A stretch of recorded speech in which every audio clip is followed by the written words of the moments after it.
Olá, chegou a hora de compartilhar conhecimento. Hoje vamos falar sobre igualdade racial e o nosso bate-papo é especial. Vem com alguém que mora em São Paulo. Ela é especialista em gestão de riscos, é executiva de grandes empresas e também integra conselhos voltados para a diversidade racial.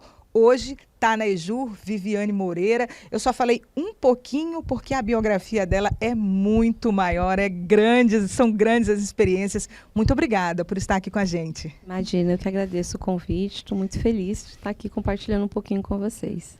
Falar sobre igualdade racial, muitas pessoas não entendem, mas esse tema ele não só é atual, mas ele é necessário nos dias de hoje.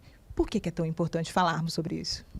Olha, Eric, eu falo sempre que eu gostaria de não estar falando nesse tema em 2024, mas é importante que a gente relembre a história e a contribuição que a população negra deu na construção desse país.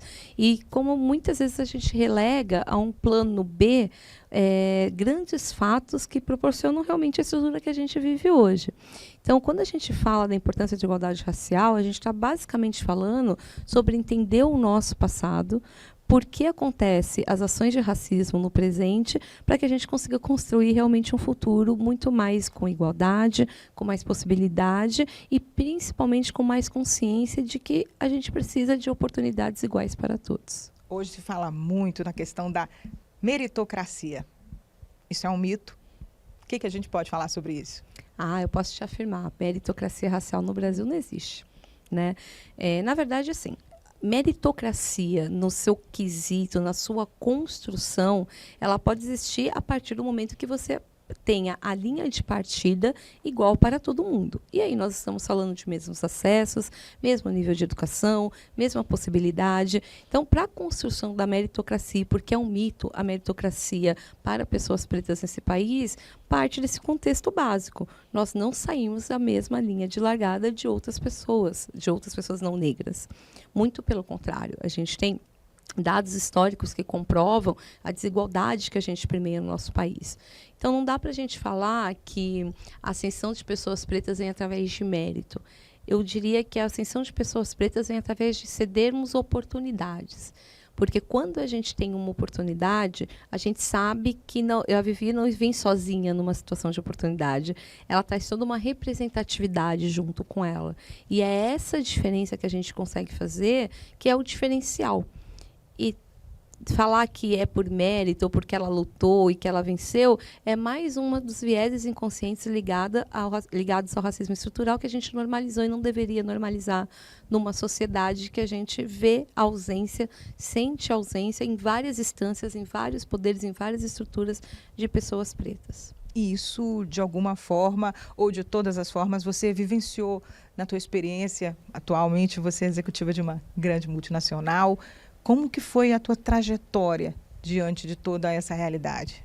Olha, Érica, o racismo sempre permeou a minha história, né? Eu falo que a minha cor da pele ela vem na frente do meu gênero. Então, eu não cresci numa carreira corporativa pensando numa possibilidade de abertura de portas. Eu cresci com muita dor, né? Eu cresci com muita resistência, mas eu cresci com muita estratégia. Então, eu não tenho dúvida nenhuma de falar que hoje, quando eu sento numa cadeira executiva, numa tomada de decisão, ou mesmo numa cadeira de conselho, não há dúvida nenhuma que o poder da educação me trouxe até aqui. E de uma educação que começou lá na educação básica, né? Eu sou nascida e criada na periferia de São Paulo, na Zona Leste. Tive a sorte de ser bolsista de um colégio particular que me permitiu que da primeira à oitava série eu tivesse acesso a uma educação qualificada e de qualidade.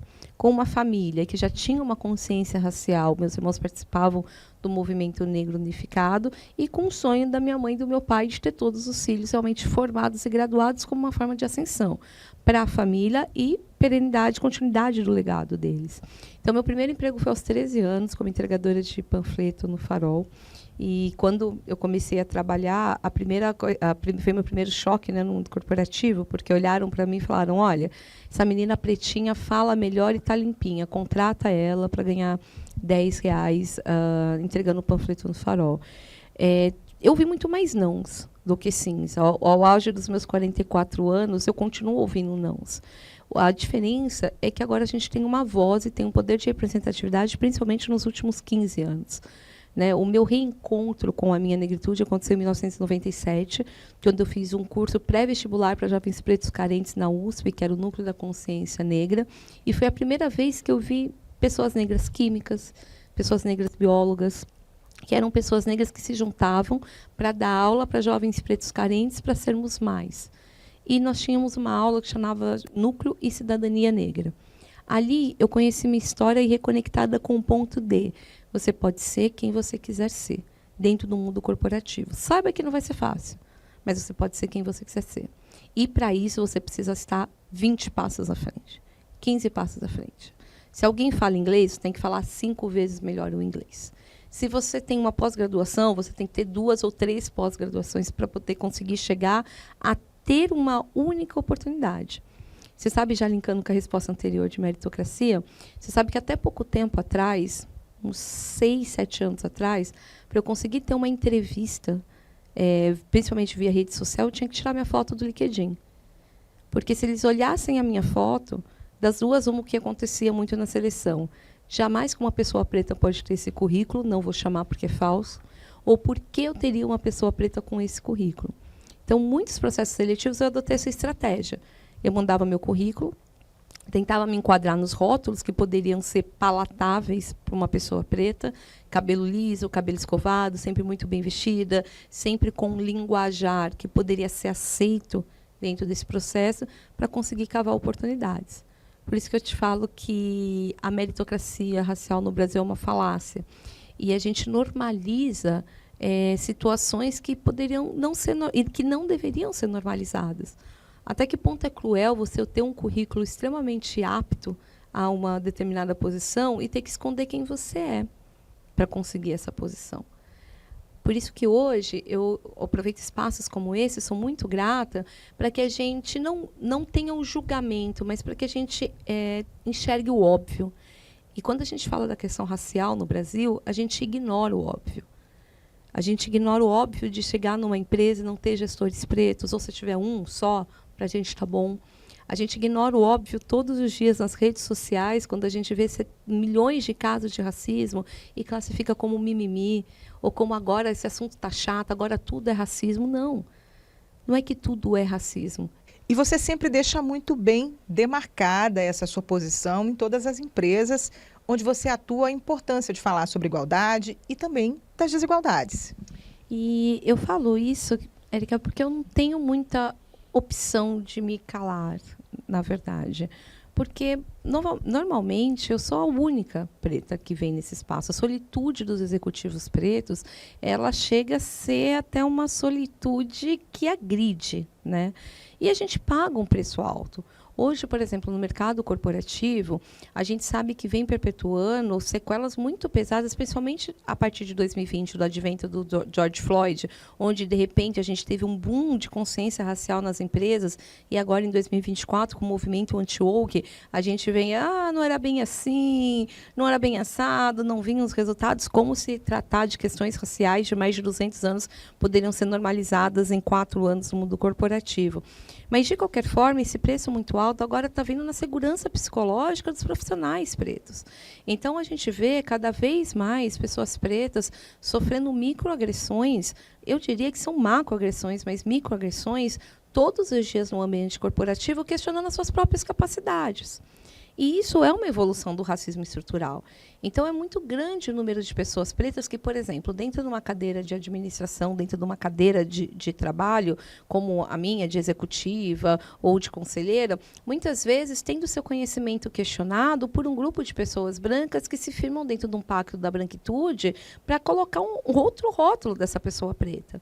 Então, as pessoas pretas vêm adoecendo no mundo corporativo cada vez mais com a chancela de pessoas brancas que não estão dispostas a, literalmente, abrir mão do seu privilégio branco. O que é o privilégio branco? Por que agora que eu tenho uma posição executiva, eu tenho que ser pau a pau, eu tenho que dividir uma cadeira, uma tomada de decisão com uma mulher preta que só está aqui por cotas, ou só está aqui porque ela é preta? Então, esses vieses inconscientes, muito mais estruturados também, além de elementos ligados ao racismo, mas também ao machismo e todos os outros elementos que a gente vê que permeiam o mundo corporativo, hoje vem adoecendo uma massa de profissionais pretos que a única coisa que queriam era uma oportunidade, era mostrar o seu valor. Então, quando a gente fala que é um preço muito alto, se cair hoje, estar numa cadeira executiva, para além da solitude, de ser a única, de ser o token, de ser aquela pessoa preta que o tempo inteiro vai ser chamada para falar sobre racialidade, e não somente sobre pessoas técnicas, a gente começa a rever todo esse processo e ver como o racismo estrutural no mundo corporativo está literalmente ligado a devolver uma culpa, a devolver uma responsabilidade que não é do profissional preto.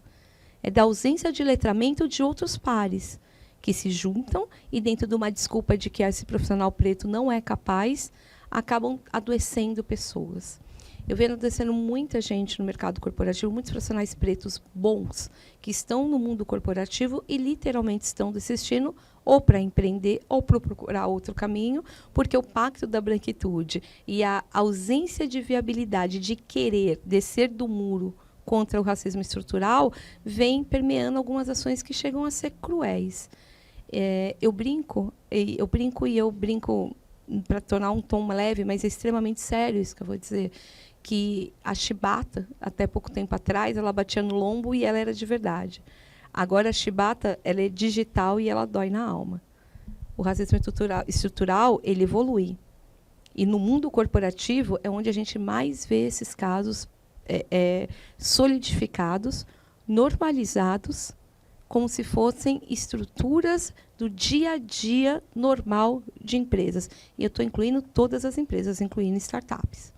E mudando um pouco para a área do serviço público, ou você teve a oportunidade de conversar com os servidores aqui no Tribunal de Justiça e levar adiante essa mensagem. E é importante que essa mensagem também siga institucionalmente.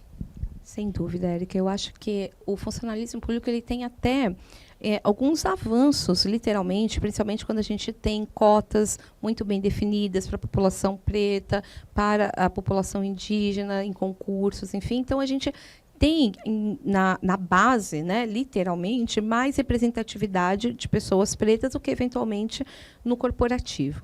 Mas o meu grande recado aqui para os servidores foi a questão do descer do muro.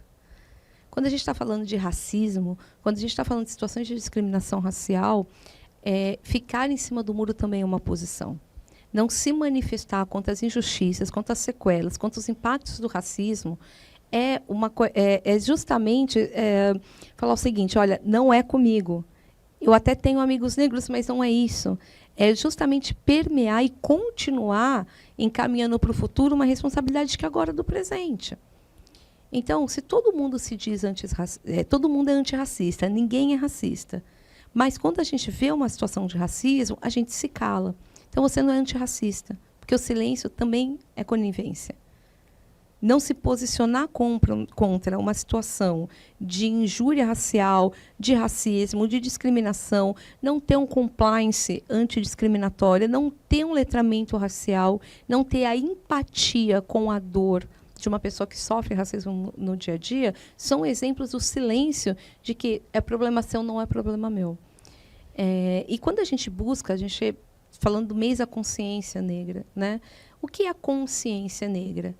É justamente eu permitir que pessoas pretas exaltem e celebrem as suas conquistas, a sua potência, independente do campo que seja, mas que as pessoas se conscientizem do impacto que o racismo tem numa sociedade brasileira que foi estruturada e criada hoje, atualmente, dependendo de 56% da população autodeclarada quanto preta.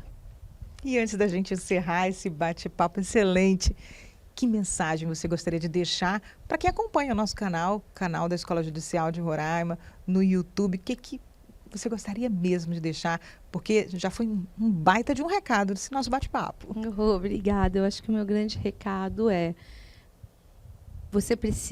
nós precisamos, quanto coletivos, entendermos que a luta contra o racismo é crucial para a perenidade desse país.